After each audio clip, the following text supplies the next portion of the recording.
look is inspired by Eva Longoria. I'm going to be recreating her red carpet Golden Globe look.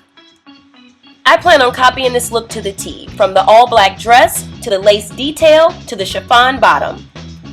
I'm going to execute a sultry eye, a nude lip, and an overall bronze finish. And I wouldn't be Miss Vaughn if I didn't recreate her hairdo. We're going to do a classic high pompadour quip. So I hear that naturals are reluctant to do updos. Dude, we invented the updo. Our hair is perfect for it. We have a natural level of volume. We don't need to tease or add hairspray. Most naturals can pull off a full, beautiful updo in our sleep. Let me show y'all how to do this. So before we talk about the blow drying process, let me tell you guys how my hair got to this point. I cleansed my hair with the Manuka Honey and Mafura Oil Intensive Hydration Shampoo. Next, I deep conditioned with the Yucca and Baobab Deep Conditioning Anti-Breakage Mask. I like to deep condition once a week these days now that I have the new color. Oh, and I used one more thing before I put the hair up. It was the Strengthen, Grow, and Restore Styling Lotion. This is from the Jamaican Black Castor Oil collection. So after I did all that, I detangled the hair and stuck it in these two buns. This was just so that it could dry a little bit. And I do mean a little bit, because as you can see, the hair is still damp, which is okay because it's ready to receive all the moisturizing products that I'm about to put in it. So this is my first time using the Yucca and Baobab Thickening Moisture Mist. I'm also going to use the Thickening Growth Milk for this particular style. I'm going to start off by spraying the Thickening Moisture Mist into my hair, and then I'm going to follow up with the Thickening Growth Milk. The fragrance of the Yucca and Baobab products is probably my favorite out of all the Shea Moisture products. They really do smell fantastic. These products are designed to volumize and thicken fine, thin hair. So yeah, I like that about them, and yeah, I'm going to touch up my roots. I see that my color is growing out a lot. I mostly use the tension method to blow dry my hair, so I'm just about done, as that process is the quickest.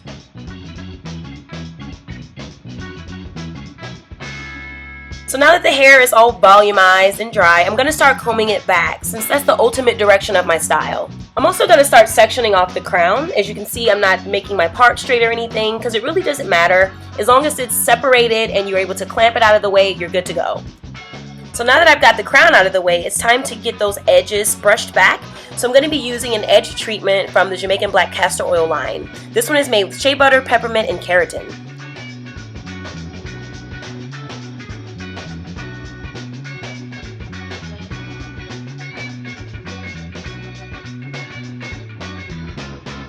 Once the edges are nice and smooth, I'm going to grab a hair tie, and I'm going to pull a small section of hair from each temple. I actually showed you guys this trick a long time ago in a video, where you take the two pieces of hair from each temple and you connect them in the middle with the hair tie. This is going to create some tension and make this updo look sleek as ever, because a lot of times bobby pins alone just won't do the trick.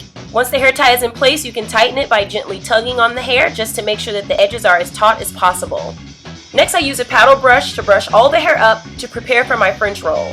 You're going to need bobby pins for this part.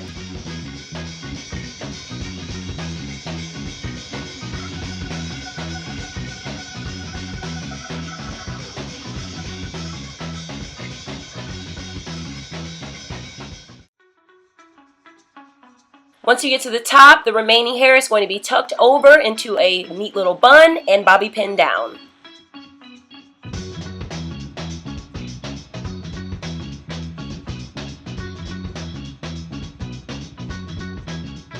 This little bun is actually going to be the volume piece when we create our quip.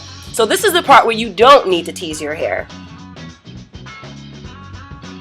This would also be a cute style, leaving the front down if you wanted to do like some little ringlet curls or a twist out. It's up to you. But we're going to carry on and create the pompadour quip. So I'm going to separate a small layer of my hair in the front, and we're going to actually break it into small sections and flat iron it. So at this point, you're going to grab your favorite flat iron, something that's going to really sleek the hair and make it really straight with just one swipe of the flat iron. I don't like to do it more than once. You'll notice that as I'm going down the shaft of the hair, I'm angling the flat iron upward, kind of like a backwards curl. This will make sense once we pull the hair back. And we're flat ironing that first layer to make this as smooth as possible. Another good way to train the hair to fall forward is to take a small tooth comb and comb all the hair straight down, and then stick a couple bobby pins right there just to keep the hair going to the front when you pull it back for the quip. Now for this next step, you're really going to have to take your time and use some precision. I took a small tooth comb just to rake across the hair to make sure all the hairs were aligned. Then I twisted and tucked the ends into my French roll. Use a bobby pin to hold the hair there. After that, you're pretty much done.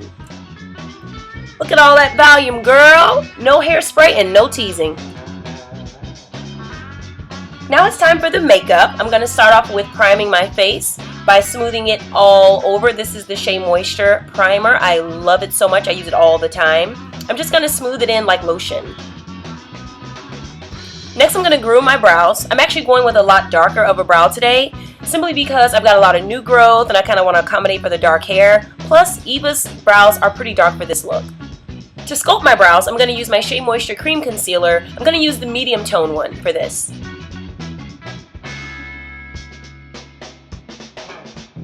Alright, now that the brows are on fleek, let's move on to the eyes, which I'm going to prime in preparation for my bronzy eyeshadow. I'm going to start by contouring my eyelids using this matte brown shadow by Shea Moisture. See? It looks really nice. Next, my crease is going to get a dose of this really dark, rich, beautiful copper bronzy color, which is going to really look nice with this next gold color that I'm going to apply. So here's the gold color I was talking about. I actually used this in my last makeup tutorial. It's Montana by Shea Moisture. This time I'm going to use it wet. By applying a water-based product, I would highly recommend the Healthy Glow Essentials Toner by Shea Moisture because it's going to make this color more vibrant and stand out like crazy. Now since I want my eyeshadow to be on fleek like my brows, I'm going to add a little bit more of that deep bronze copper color to add more dimension to the gold. Next I'm going to do a really exaggerated cat eye because that's going to create more of a sultry look with this eyeshadow. And lastly for the eyes, I'm going to apply my Sheena Sujan Human Hair Lashes in Elizabeth Taylor so that I can have that dramatic old Hollywood glam look. And just to take it up a notch, I'm going to actually put some half lashes on the edges there just to glam it up even more.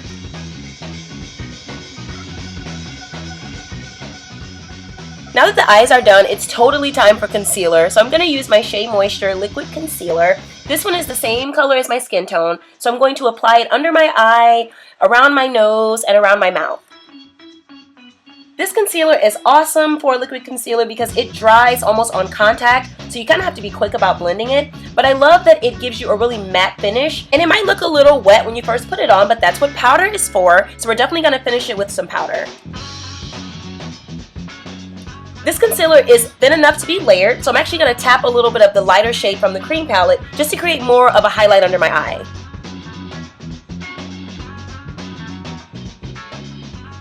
I'm actually not in the mood for liquid foundation today, so I'm going to be using the Shea Moisture Foundation Powder by itself. Yes, I'm going to apply it directly to my skin without anything under it. This stuff has great coverage, goes on super smooth, and it actually does make your face look flawless.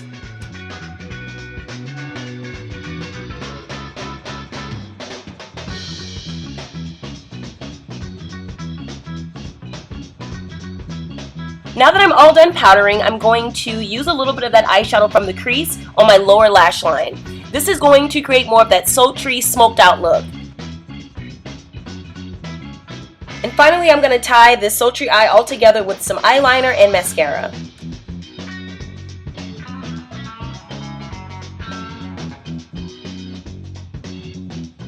I'm using a medium brown eyeshadow to contour my nose. I know the lines look harsh now, but I'm going to smooth and blend them out with my fluffy foundation powder brush. For blush, I'm going to use Annecy Maroon. This is a beautiful rose corally blush by Shea Moisture. I love this. I'm actually going to set this blush a little lower than I normally would to create the illusion of higher cheekbones. Then I'm going to use my foundation fluffy powder brush to blend it and soften it. In Eva's red carpet look, she had a nude peachy lip.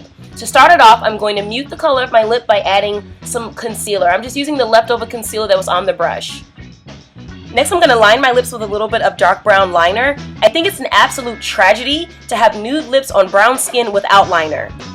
I'm going to dab on a matte pink and finish up with a nude mauve-y lipstick. I chose a lipstick with a little more brown pigment. When I'm applying really loose, shiny lipsticks, I prefer to use a lip brush for precision. And finally, I'm going to use a really shimmery bronzer. It has a little pink pigment, so I'm definitely going to focus it on my cheeks, but I'm also going to put a little on all the high points of my face, even the bridge of my nose. Trust me, it works for this look. And there you have the finished makeup look. Very sexy and sultry, yet soft and natural. Now let's talk about this updo that didn't require any teasing or hairspray, just simply natural hair in all of its natural splendor.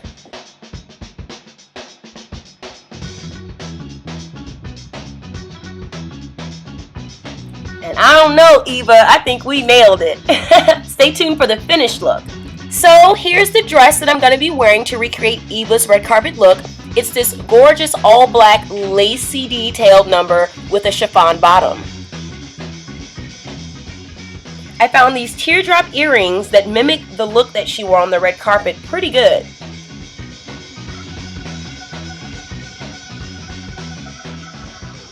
I really love patent leather, and I think it's one of the best ways to complement chiffon, so I'm definitely wearing these. I think this celebrity-inspired look came together very well for probably a fraction of the price.